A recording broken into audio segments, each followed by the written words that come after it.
The sun hung low over the dusty town square, casting long shadows across the cracked wooden planks of the auction platform.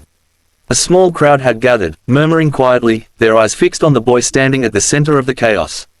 He was barely 15, his clothes torn and dusty, his face pale and hollow with a mix of fear and resignation. Around him, merchants and strangers whispered, calling him a commodity, a burden, a boy whose worth could be measured in coins.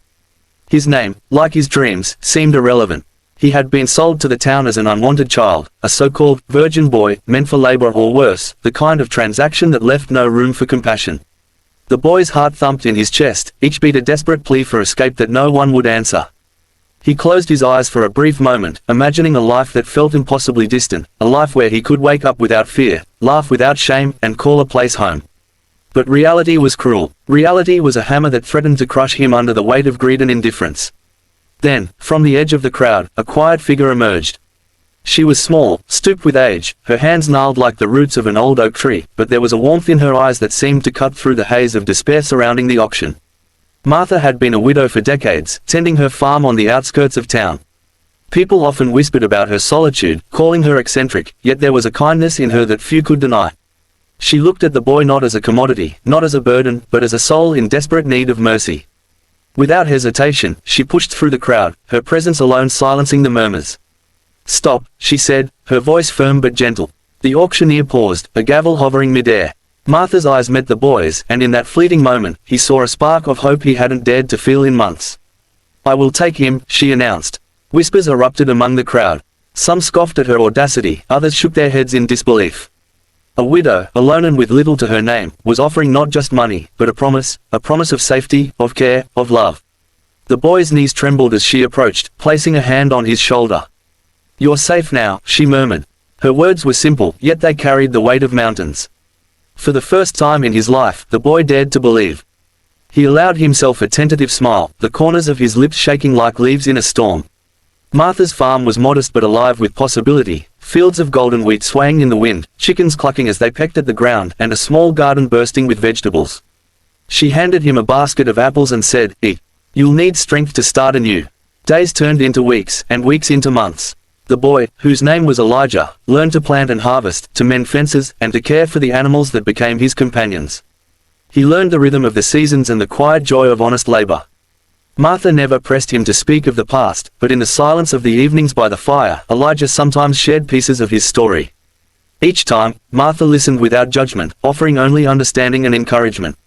One evening, as the sun dipped behind the hills, Elijah stood at the edge of the field, gazing at the horizon. "Why did you save me?" he asked softly, almost afraid of the answer. Martha looked at him, her face lined with age and wisdom. "Because everyone deserves a chance," she replied. "Even when the world has forgotten you, there is always hope. Sometimes, it just takes one person to remind you that life can be kind." Under her guidance, Elijah flourished. He discovered a love for the soil and the animals, for the quiet moments when the wind rustled through the trees and the world felt at peace. More importantly, he learned to trust again, to feel again, and to hope again. Martha never forced him to repay her, never demanded obedience, she simply offered a sanctuary of love that he had never known. And in return, Elijah grew not just in skill but in spirit, becoming a young man with a heart wide enough to care for others as deeply as she had cared for him. One harsh winter, a neighboring farm was devastated by a fire. The owner, an elderly man, lost everything he had worked for, and his family was left homeless.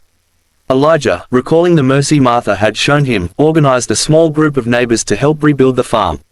They cleared debris, rebuilt fences, and replanted crops, working tirelessly through the snow. Martha watched, her eyes brimming with tears, as Elijah led the effort with compassion and humility. She realized then that her act of kindness had blossomed into something greater than she could have imagined, a legacy of humanity and hope. Years passed, and the boy who had once been a victim of cruelty became a man of integrity and kindness, a pillar of the community. People who had once seen him as nothing more than a commodity now looked at him with respect and admiration. He never forgot the woman who had saved him, nor the lesson she had instilled, that even in the darkest moments, one act of selflessness can change the course of a life. On the anniversary of the day he had been auctioned, Elijah returned to the town square, not as a boy to be sold, but as a man to honor. He gathered the townsfolk and spoke of Martha, the widow farmer who had defied the world to give him a chance. "She taught me," he said, his voice steady and filled with gratitude, "that the measure of a life is not in wealth or power, but in the love and kindness we share. Because of her, I learned to hope, to trust, and to give." And because of her, I will spend my life passing that hope to others." The crowd fell silent, hearts stirred by the story of mercy and resilience.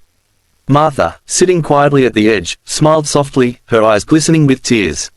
She had not sought recognition, nor praise, but she had done something far greater. She had given a boy a future and, in doing so, had reminded everyone that even the smallest act of kindness can ripple through the world, changing lives in ways we can never fully measure. Elijah and Martha returned to the farm, where the fields still swayed in golden waves and the animals greeted him with familiar warmth. That night, as the fire crackled and the wind whispered through the trees, Elijah understood a profound truth. Sometimes, salvation comes not in grand gestures, but in the quiet courage of one person willing to care.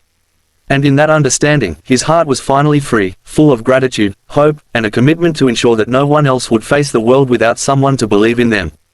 And so, the boy who had been destined for despair found a life filled with love, purpose, and promise, a testament to the transformative power of kindness, the resilience of the human spirit, and the extraordinary difference that one compassionate heart can make.